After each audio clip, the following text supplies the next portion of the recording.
Alors les gestes barrières, en premier lieu, c'est de pouvoir se laver les mains extrêmement fréquemment. Le lavage des mains est optimal lorsqu'il est fait avec de l'eau et du savon. Le lavage à l'eau et au savon est vraiment le plus pertinent. Tant et si bien que si vous avez des mains sales, il faut d'abord faire un lavage à l'eau et au savon avant de faire la friction avec la solution hydroalcoolique. La deuxième chose, pour éviter toujours ce problème de manuportage, de pouvoir éternuer, tousser dans son coude, d'éviter l'émission de postillons si on éternue ou si on tousse.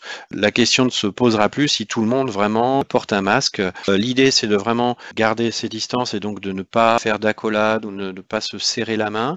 Hein. L'idée, c'est de toujours garder ce mètre de sécurité. Donc, on se salue différemment. Très clairement, les mains sont vecteurs potentiels de virus.